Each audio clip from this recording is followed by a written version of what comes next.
Hello, hello, hello. It's 5 o'clock New York time. Welcome, welcome, welcome to Radio Free Wall Street. And I'm glad you're here. And we have a lot to talk about. It seems like our friend Donald is going to make us even more money. Thank you, Donald. I appreciate it.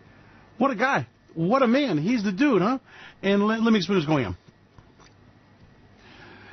In analyzing the markets today, you have to analyze Donald Trump. Now, you can analyze the bullshit about the deep state and restate and all that. I don't give a damn. Or pay attention to stormy or yellow showers. I don't give a shit about that either. What I need to know as an analyst is what is he going to do? How's it going to affect the market, okay? And at any given time with Donald Trump, he's very much, should we say, an activist president? I mean, he really wants to be in the headline every single day. He's handling this as a ratings game, watching how you're doing on your YouTube views, 360 circle marketing, and that's all he knows, okay? And he basically got to the White House, with a little help from collusion. And he is very much in control of media operations in the White House, so he knows what goes on. Now, that's important because Donald Trump has got a stumble and a fall with Kim Yum Nunchucks, had to cancel. And that was after, he had a new suit being made for the to receive his Nobel Peace Prize. That prize has that goal, so you have to have the right colors with that. They had a commemorative coin struck, and then they had to cancel, and then they're redoing and all that. And in the middle of that hubbub, he announced that they're going to emergency act. They were going to do duties on cars. He really doesn't have the authority to do that, so he's kind of stretching the law. But Donald Trump has been basically ruling by proclamation like every king and dictator does, and it suits him well. Now, what we need to talk about is what we saw in the oil business and what's gone on lately. Basically, Russia and Saudi Arabia, and those are really the only people that carry bales and no dicks, have been holding some inventories off the market.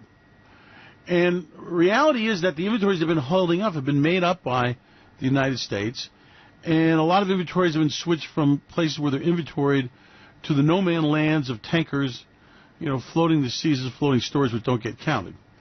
Now, OPEC decided to do this because they were so kind that they didn't care about themselves. They're selfless people.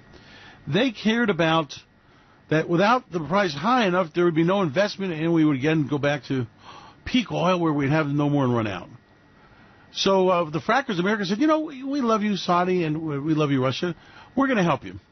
And they have ramped up massive production in the United States and have pretty much negated most of the OPEC product held off a market. But the beauty about the oil market is that you can always get hysteria going for a while. And what they said is, well, no, wait, we're going to run out of oil because Donald Trump is going to put sanctions against Iran, and that's going to take, 3 million barrels of oil out of the market a day. Venezuela, Donald Trump's pissed at them, he's going to do sanctions there, another 1.5 million. We're running out, and then the market did its little bit of put on the afterburners. Now, as we've been saying from the beginning of the rally, 72 to 74 is where we saw it peaking. And that's how I do that using Booga Booga. So I can't tell you, it's a secret.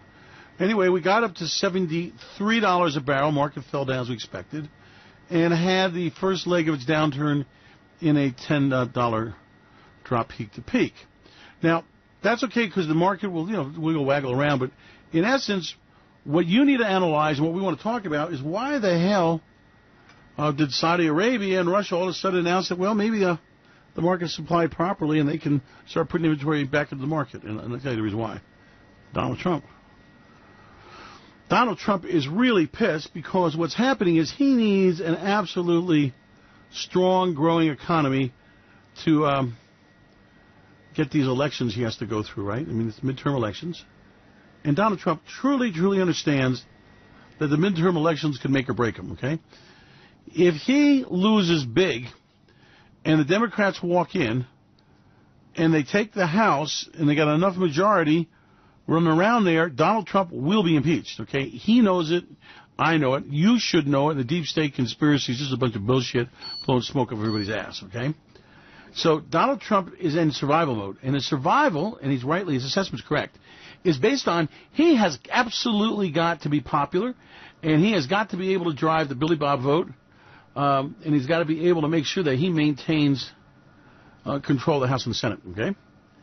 And how he has to do that is a real problem because he's got the tax break for billionaires, and he's got the cars made in America with tariffs now, and he's just pushing and pushing and pushing any kind of agenda for, he's got his steel workers, he's got his coal miners, he's got the aluminum workers, he's got the car assembly guys, and he just wants to push that, we're going to make America great again. And guys, we're going to kick them goddamn foreigners' ass, okay? And if you understand that, Billy Bob, that really plays real well. And goddamn foreign, don't trust them anyway, Hang them high.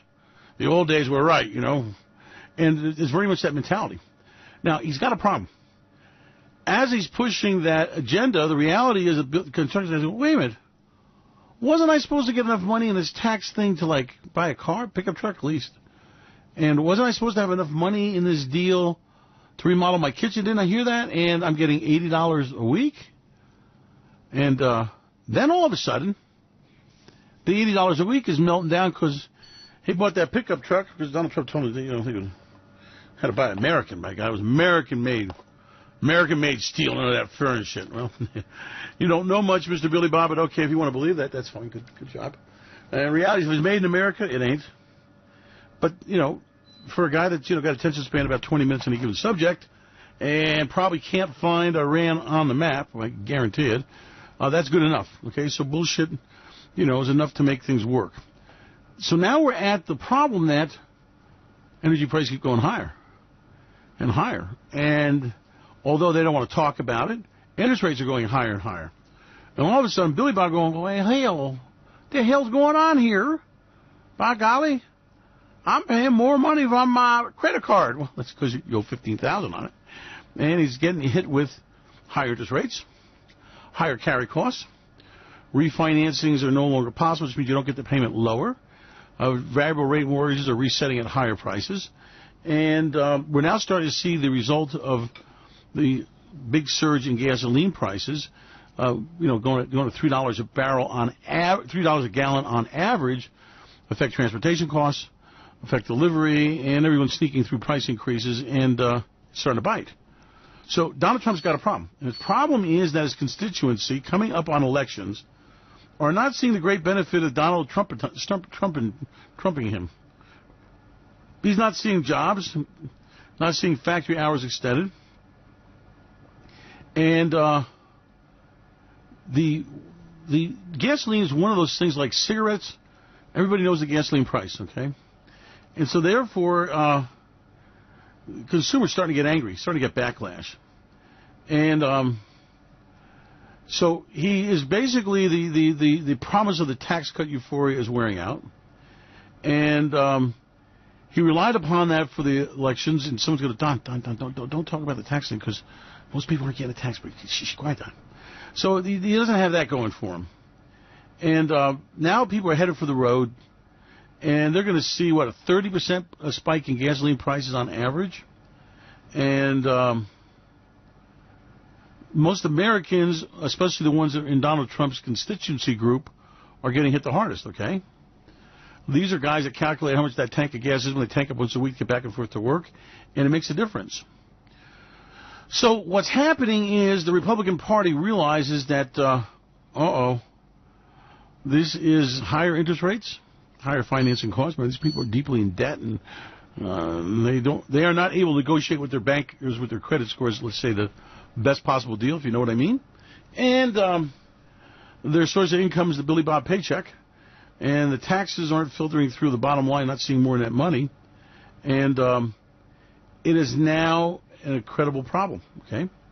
So Donald Trump's staff said, listen, Donald, we're not going to have a cuddle to talk about the rising fuel energy price and how it's devastating our group, okay? So that story has not been told. And we're not going to talk about the higher interest rates that the Fed is putting through, making payments higher. And these people owe on everything, house, car, credit card, student loans, the whole kit and caboodle. So now his problem is the energy prices. So he pulled the panic button. He's had a really bad week, as we know, and I think he's glad the weekend's here. He lost Kim Young Nunchuck deal, and he was actually getting measured for his suit for his new little plastic explosive Peace Prize to put on his shelf. And they had a commemorative coin struck showing him and Kim Young Nunchucks at the negotiation table. I mean, this is beautiful stuff. Problem is, no, it's working. He's got Cohen, his mouthpiece, his fixer. Do I know Cohen? Well, yeah, I think I have a lot of attorneys. They're trying to distance themselves. That isn't working. And then Cohen's buddy is down there doing the Canary Show. You know the Canary Show is at Sing, Sing, Sing. So things are very much coming unglued. Now, in spite of the Trump gate, vote gate, regate, D-gate, and all this crazy shit, reality is that shit isn't sticking, okay? Now, Donald Trump very much wants to attack the accuser. That's, deny everything, attack the accuser, make countercharges. Well, that's the New York litigation way, so that's what he's doing. The problem is that, so the FBI interviewed some people and sent an agent in there to see what they could find out about collusion with Russians. Donald Trump knows there was collusion with Russians. He hired the guys because of the Russian contacts. And he knows that's going to come out. So Donald Trump's very survival is based on he's got to blow a lot of blue sky up every his ass. He's got to turn out that blue-collar vote and hope that there's enough of those guys going out there when they clear, if they toke up, maybe get enough the opioids out of their system, they can make it to the voting booth. So it's very, very, very, it behooves him, let me put it this way, that he's got to enlighten, enrage, and energize that base. He's enlightening them with the results of how unfair the election were and how they spied on them. Spygate, he calls it. Enraging about Hillary Clinton, Hillary's emails, and all that bullshit that who gives a shit about. Then he's got to, enrage them about how the deep state is trying to bring him down. And then he's got to show them how he's going to do the health insurance, build the wall, make it tall, DACA kids get thrown out on their asses, foreigners not taking a job, tough trade negotiations, and the problem, none of that's happening. So now his problem is that the pendulum is swinging the other way. In other words, his constituency is not seeing the big tax break benefits, and their paycheck is not getting bigger, it's getting smaller. The bonuses aren't there, the investments aren't there. Now you've got the consumer inflation getting a little bit hot. You're seeing another situation, oh my God, with gasoline prices. Remember, in surveys, gasoline prices is one of the things that people really remember to understand, okay? So it's politically very sensitive. Now, I'm going around the block with you, but the reason why is that Donald Trump absolutely knows he's in trouble. And absolutely knows that he's got to have the deep state conspiracy shit, and he's got to have, Spygate, and he's got to show Hillary did it and I didn't, and I'm a good guy, and there was no collusion, all that. But reality is a different thing for a TV show producer. That's the reality that you create. I call it an altered reality that you create on TV. Remember, what's an actor? It's a paid liar. That is someone that wants to convince you there are whatever they are in the part. So basically they're lying to you. And the best liars become actors. And as you know, a lot of those people are pretty twisted and have really strange lives and are pretty miserable people in spite of all their fame and glory. So you go ahead and, concentrate on that for a while. And Donald Trump's no different. I mean, this is a guy that wants hookers to piss on him. He's got a beautiful wife at home, and he's going out with Stormy, to show the guys. So they're bragging about how he's pinching and all that. Well, there are obviously certain flaws in Donald Trump's personality and certain needs he has with the ego. I've never seen a man lie and outrageously stupid lies. And to me, that's a major indicator of some very serious personality defects. But let's put all that aside. Because I don't give a shit, you don't give a shit, we want to make money. So do we make money on Donald Trump making America great again? Does the stock market go to new highs? And the answer is hell no, no. And interest rates are going higher, which means the Fed is sucking shut the economy. They're pulling back. The quantum ending easing has ended. Endless easing has ended. And economy's slowing down. Yield curve is flattening. It's going to do a flipperoni. And there's a lot of concern. Now you've got costs skyrocketing for his Billy Bob vote, and he really needs them more than ever. They are not getting the factory jobs, factory hours, factory pay increases, and all that shit he promised, okay? So he is now in full campaign mode. In other words, Donald Trump don't give a shit about anything else but the campaign. Because he now realizes that Mueller is not going to indict him, but he's going to turn over a file that really be very damaging to Donald Trump, that absolutely proves, beyond a shadow of a doubt, that there was collusion, there was activity, there was a cover-up, and it gets down to partisan politics. Republicans are going to say, hell no, he's a good guy, and Democrats are going to say, hang him high. And so it gets down to very simply this from Donald Trump's survival. Remember, he's a survivalist, and political survivalist. I don't see him out in the country shitting a Folgers coffee can, do you? Or picking up grub worms and eating them, and I don't see Melania there going, yeah, Dad, let me look at his moss. Is this the kind we can eat? I just don't see that as the way they will live. But I do see them as survivalists politically, and Donald Trump's very survival rests on very simply this. Absolutely, positively, he has got to prevail in the elections. My analysis, it gets down to Mueller will demand to interrogate him and his testimony, and how that works and how they give it up is just a negotiation session. But bottom line is that many people around him, I wouldn't say all, but many, and maybe even most, will be going down. There will be a lot of testimony very damaging against him, and they're going to hand a file that will be very damning that most people won't read to the House, whose authority is to deal with a corrupt president. Okay, and I don't even argue about corrupt. Let's not even argue about guilty or not. That's how this is going. Now, the problem is that if the Democrats take the House and Senate, and are projected to easily take the House, he's got a big problem. Okay, he's now facing impeachment. A bill of impeachment will be filed. Now, besides the fact he's going to try to stop the investigation, besides the fact he's going to try to declare it phony, deep state, Spygate, Hillarygate, Uraniumgate, whatever the bullshit is, that's not enough to guarantee he walks off of there scot-free, and he knows that. So what's his deal? The deal is that make sure there's the Republicans in the House, and make sure the House is full of a lot of Republicans that owe their success to Donald Trump. So that means it's going to be, and you're going to see this increasingly as we get closer to the election, it's all about the election. It's about the election and nothing else. Forget Uraniumgate, forget Iran and their nukes, forget Kim Nunchucks. Those are just publicity stunts to try to get a headline. But the most important thing is he has to energize his Billy Bob blue-collar workers. Okay, that's his base. And Billy Bob, and this is where his problem comes in, and it's an acute problem, is getting his ass kicked on higher interest rates, higher taxes, no raises, no extension in the work week, no real growth in the economy. And that's the problem. So Donald Trump is now, besides doing the publicity stunt with the Nobel Peace Prize tonight, that'll give him a few votes. If he puts tariff on cars, that might be nice for the auto workers if he can get it done. If he shows some kind of deal with NAFTA, that'll help. But all that gets erased and mitigated if Donald Trump's base is paying more for a tank of gasoline. Energy costs are skyrocketing. So he has made some noises in past weeks, but they got the tap on the shoulder, and he both with Russia and with Saudi said, listen, guys, you guys are holding this oil market higher. It's slowing down the global economy. We got a problem. Stop this shit.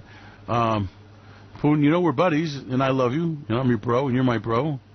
And Saudis, you guys want to survive Iran? Well, you play ball. So all of a sudden they go, hey, we're having an OPEC meeting next week, and we think we've balanced the market, and maybe we don't have to have any more high prices like this. And what happened? Well, oil market finally figured out after hitting 74 that, we got a little runaway here. Trump's going to lower it, and oil got kicked in his ass. As we expect, those who are doing the intensive trading know that we're there. And if you've been trading intensively, you made a lot of money. And you should make a lot more as the oil price comes unglued. Because there's a lot of problems out there. The dollar's soaring in value.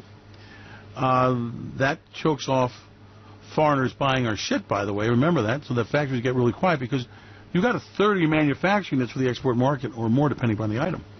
Now you got Billy Bob the workers seeing much higher gasoline prices. That is crimping his wallet. And as he gets in his car this Memorial Day weekend, he didn't tank up.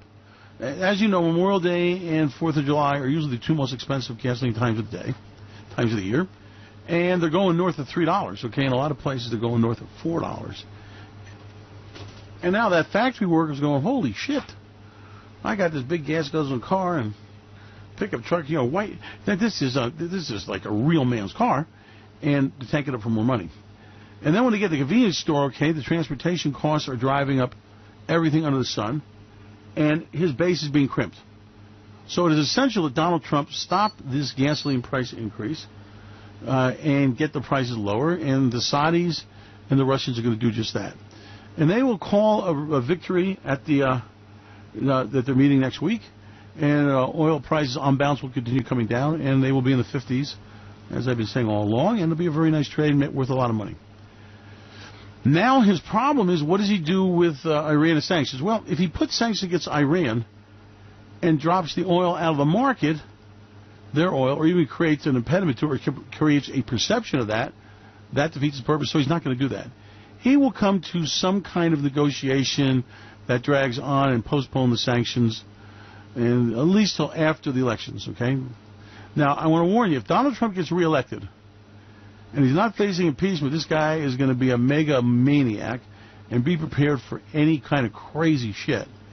Now, if he's facing impeachment, and he's got these problems, well, that'll kind of keep a lid on his crazy shit. So you understand where you're going here. Now, you've got another problem with Donald Trump, and that is that he's got to deal with Venezuela.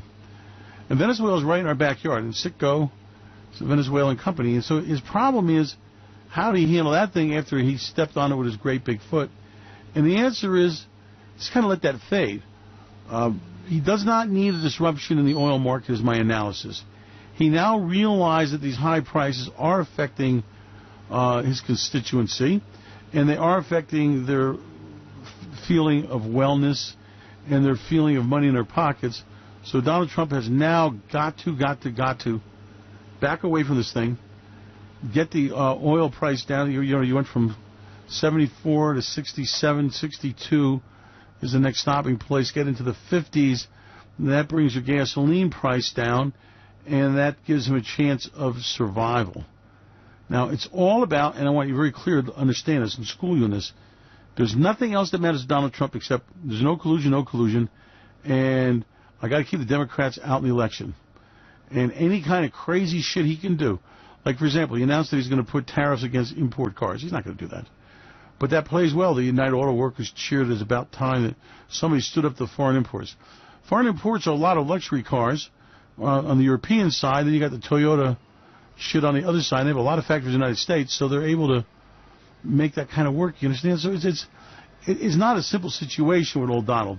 Now, his other problem is that, he's got these gasoline prices, and, he's got to get back down to where gasoline is, on the wholesale level is under 2, and that takes retail down to $2.50, that kind of thing.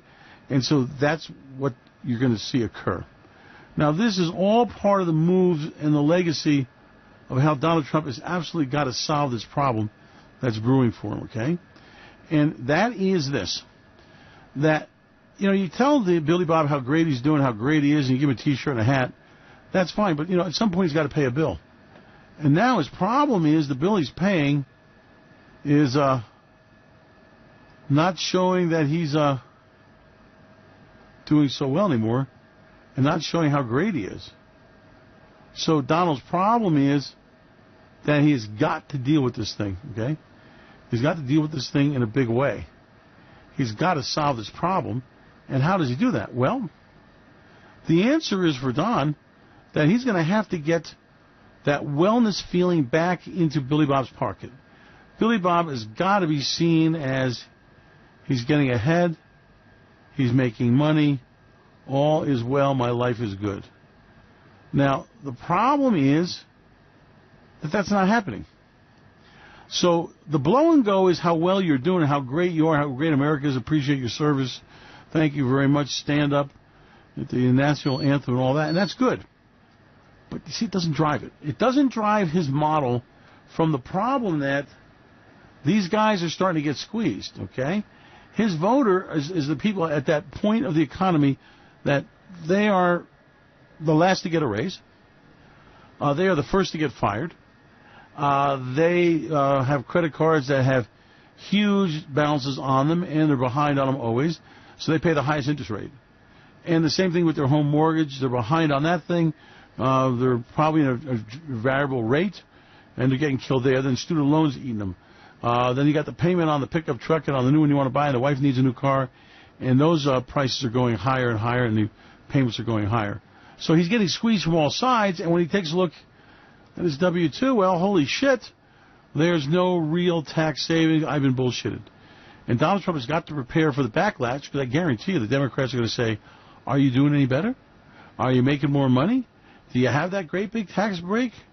Are they giving you more hours at work? Have they given you a raise? What about your bonus?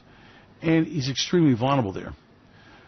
So to mitigate it, he has got to be seen as a champion, the little guy, and that's why he wants to put in automobile tariffs, which will not happen. And that's why he's got the NAFTA deal in such a mess, and that's not going to happen. And there's all going to be, let me tell you, with Donald Trump, it's all the blow and go. Get the headline, get the show. Don't worry about the details. Donald Trump isn't a detail man because Donald Trump is good to get down about the details. He's not trying to get something done. He's trying to get a headline. He is trying to present himself as the guy, okay? And he's having a lot of problems with that. It's not working.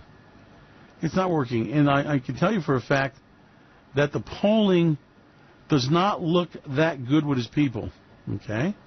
And their numbers are falling, and despite the fact they're trying to say the polling improved, it did not. And this wellness factor and very confidential counter group stuff they're doing is not playing out very well, okay? Donald Trump's got a problem here, and he doesn't know how to solve it. And the answer for him is going to be that he has got to change this equation somehow. He has got to get this model to look different, and there's no improving it. Okay, there's no way of turning it around. So now you understand what is absolutely critical to Donald Trump and his agenda, the way he's moving things. Now, you've got a problem. Let me explain what that problem is. The problem is that the pieces are moving very quickly, okay, with Kim Jong nunchucks, with the energy markets, with the dollar, with interest rates and all that. And Donald Trump's going to have to put pressure on Fed Reserve to kind of ease off on raising rates, which I don't believe they're going to do. He's got to put pressure on companies to give a bonus, make an announcement, and all that. So you're at a time where meet a very aggressive Donald Trump using his reality TV show based out of Washington, D.C. and from the White House live. It is the Donald Trump Hour. Fireside chats are just a whole new dimension with him. He's smart enough to get the theater behind it, get the stir, get the buzz, get the noise. Now understand this, and understand that our analysis is that this won't go very well. We see that our early projections are pretty much indicating, and we're kind of a little wishy-washy on this, I'm sorry about that, I need a little more focus, is that the candidates are not going to do well. And some candidates are going to have to throw Donald Trump under the bus to win. Some will need Donald Trump, and he won't be able to deliver. And the Democrats, despite all the bullshit, they have no message, they don't have a message. Are you doing better? Well, then vote for us. Did Donald Trump deliver on the wall for you? And what about that MS-13 gang? What about that? And what about the NAFTA agreement they renegotiated? What about China? And so as the questions get asked, they're going to have a harder time getting good answers. So what is a good showman to do? Well, just get their eye off the money ball. And so that's like the danger is I don't know what damn fool thing he's going to do. Now, the other thing that I've been, and I'm getting close, I want to close on this, but the other damn thing I want to say to you is that Donald Trump's got another problem. That is that his publicity stunts have not been successful. In other words, Kim Jong nunchucks thing came apart on him. The Russian spy thing, is growing and growing and growing and going against him. He's got a lot of his people around him going down, and his spin is not working. The plastic explosive peace prize is getting further out of his grasp. Kim Jong nunchucks got a lesson from the Chinese about how to handle Donald Trump. That's not working. Europeans are madder than hell. He's got the Iranian situation he needs some resolution on. So he's got a lot of loose ends. And in our opinion, more loose ends than would be wise. In other words, how many people do you want to piss off before the election, okay? You got the Canadians that are roaring mad. You got the Mexican economy, by the way, that's fallen off a cliff. The peso's falling. Latin America debt crisis has started. You got a European major slowdown. You got interest rates going up, getting higher. You got a dollar soaring. There are so many things that are going wrong here, a sustenance, not the bullshit blow and go, that our analysis, Donald Trump may have a real problem, and there may be a Democratic sweep throughout Washington. Now, that is something we have to watch. In today's example of what you saw having the crude oil come out of the peak, I mean, you didn't understand that this was a movie we expected. This is a movie we've been trading for, so it's not a surprise. But, you actually, in 3 days, you've gone from, $73 a barrel crude oil down to 67. That drop happened in 1, 2, 3 trading days. Pretty ugly shit. And not something that a man like Donald Trump would relish, okay? So let me give you a signpost along the way. We've got to see what the Saudis do next week. I think they're going to cave in, announce that they're going to start supplying the market because the energy glut's over with, and that kind of thing. I think that's one. I think Saudis are going to postpone the Aramco deal. Let me tell you why. They just can't get in the middle of politics on this thing. It's better off to leave this thing alone and see what happens after the elections. Now you got Russia's playing this thing, and Russia's got a problem. I mean, they really don't need sanctions. But Donald Trump's made a deal with them, but they can't obviously collect that marker publicly. So it behooves them, listen to me, it behooves the Russians to help Donald Trump get elected. And that's how this is going to go. It behooves the Russians to move the dime the other way and say, okay, Donald, lower oil price it is. Venezuela will get that production there for you. We'll get a negotiation going with our good friends. We're there right there, mano a mano with Syria, us, and the Iranians. We're going to do that deal for you. And China goes, Donald, maybe we can help you Kim Yum Nunchucks. So this is the dynamics that are floating around here. Donald Trump is doing deals. By the way, you remember the telephone company from China? Well, basically that's a payoff. In other words, help me with Kim Yum Nunchucks and your company that should be destroyed, devastated, that stole and based itself on other people's patents and intellectual property, cheated and probably has got back holes and worms and everything they make. He's not doing that, okay? He's not going to stop that company. He's going to cave into them. Like he said, he doesn't want to cut all those jobs off of poor Chinese workers. Donald, you're the president of America. So as you're seeing, these are all these issues that are creating a lot of problems for Donald. And that makes him very dangerous. That makes him unpredictable, okay? And that makes the world a very much unsafer, shaky place. And going into a recession with that kind of thing, well, that's the stuff depressions are made out of. So we will be watching very closely. As you know, our trades are all doing well. All the trades this year are really, in the black. And the oil now has fallen into line. Currencies, gold and silver, this year's trades in the stock market, stock indices. So we're looking really sweet. It's going to be a very good year. It's time to get aggressive. And it's time to understand that we have a president under siege. You really need to grasp how much trouble Donald Trump's in. All the deep state conspiracies and Spygate and Lemongate and Freegate, that's all nice. But that's not going to save his ass. He needs something more, and that's why you're seeing him push on all fronts. Anyway, through the weekend, I hate this shit. The show hours will be the regular hours. Obviously, one of my favorite shows, the Daily Trade Update at noon, won't be there since there's no damn trades update. I hate that shit. We'll have market news and commentary at 3 o'clock. That'll be live and streamed. Radio Free Wall Street will be live and streamed as always at 5 o'clock. But the postings will be behind because I told the staff, get the hell out of the office, and when they catch it, they'll just duck in, do a posting and all that and a rendering. But they'll be behind, but they'll be caught up. Monday is, again, the regular schedule. I'll be watching the European markets, but there's mixed market, what's closed, what's open. If there's anything to be there, we'll obviously be careful. Well, if there's anything important, we'll cover in market news and commentary and Radio Free Wall Street. And then, thank God, Tuesday comes, we're back to normal, and I appreciate you guys. Our wellness report will be posted this evening on the interview at Moshe, which was yesterday. And wellness is going really well. Very amazing things. The world's changing on that one. So it's been my pleasure, guys. I'll see you later.